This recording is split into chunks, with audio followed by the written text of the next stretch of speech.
That was the monks and metropolitan choirs of Kiev with their rendition of O God, Strengthen the Faith. And this is another apologetic show. For today's topic, we will be discussing Saint Anselm and negative theology. Omniscience, omnipotence, and Omni Benevolence. These are the three properties associated with the Lord our God. For today's episode, we will shorten these properties into the three omnis.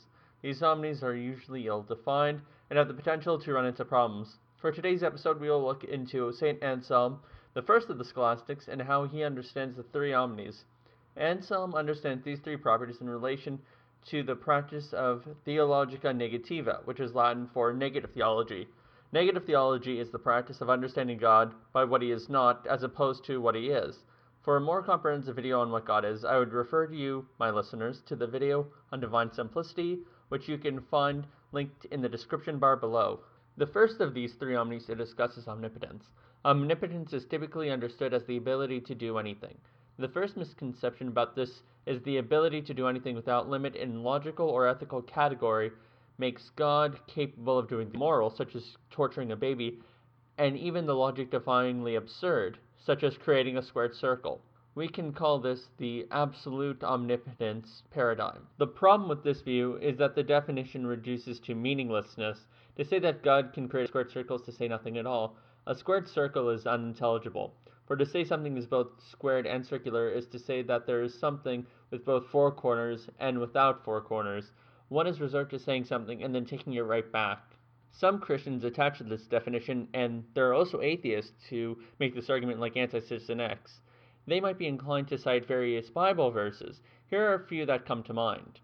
Mark 10:27, paralleled with Matthew 19:26. Looking at them, Jesus said, "With people it is impossible, but not with God, for all things are possible with God." But this does not refer to the logically impossible. Christ here is referring to what is impossible for a human being to do.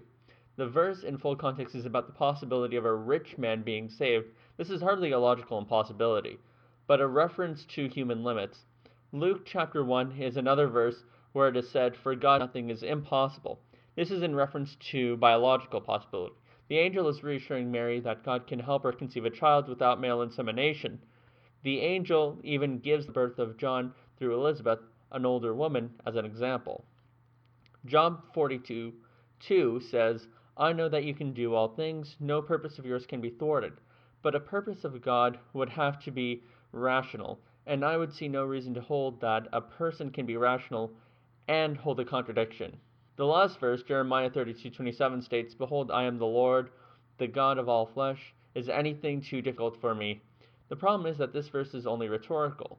Not only that, but the problem with this verse and other verses is that they use words like no thing and anything, but logical contradictions are not things to be done. They're meaningless abstractions of drivel. They're not actions. With that out of the way, I would like to thank Anti-Citizen X for providing the passages in his comment, which I used, which can be found in the description bar below. The next definition will be that God can do all things logically possible, but this runs into its own problems, one of which is the Omnipotence Paradox. Can God, for example, create a stone so heavy that he cannot lift it? There is nothing inconceivable about an unliftable rock, but it becomes impossible to have one with an all-powerful being. It would be like asking God to create a possible world with both a non-burnable substance and an all-consuming flame. Either the flame will consume it, or hence the substance is burnable, or the flame is not all-consuming. Not only that, but evil actions are not logical impossibilities. For a better explanation, I would highly suggest the Realistic Nihilist video on the matter, which can be found in the description bar below. The most popular response is to revise the thesis and say God can do anything logically consistent with his nature, but as St. Thomas Aquinas would say, this too would be meaningless. In the Summa Theological, St. Thomas Aquinas reminds us, if however we say that God is omnipotent because he can do all things that are possible to his power, this would be a vicious circle in explaining the nature of his power, for this would be saying nothing else but that God is omnipotent because he can do all that it is possible to do. These are all attempts to give a positive definition of omnipotence, but how about looking to Anselm for a definition of omnipotence? Anselm is renowned for calling God that whom nothing greater can be thought. If one is careful to notice here, Anselm is using negative theology because his phrasing is in terms of what God is not in relation to other things. That is, he is something which there is nothing greater than him. Anselm says of omnipotence, therefore, O Lord, you are truly omnipotent because you are not at all powerful through powerlessness, but because there is nothing more powerful over you. According to Anselm, God is powerful because there is nothing which can thwart, manipulate, or change him. He is that which none greater can exist. So in principle, there cannot be anything greater than him. Now, someone could bring up an example of a being like John McEar-Scratcher. He is a man who does nothing but scratch his ears, and that is all he wants to do. He would not be considered to be omnipotent by most intuitions of what omnipotence means. Now, how would Anselm get around this? Anselm would point out that John McEar-Scratcher can indeed be stopped. If someone were to cut off his hand, if he was to not exist, then he could not scratch his ear. God would have to be something in principle that could not be thwarted. That is the difference. Not to mention there is also divine simplicity. God having parts to distinguish, physical or metaphysical, would mean that there is some potential for him to change. But since he has no potential to change, then it is impossible, in principle, for something to change him, and thus thwart him.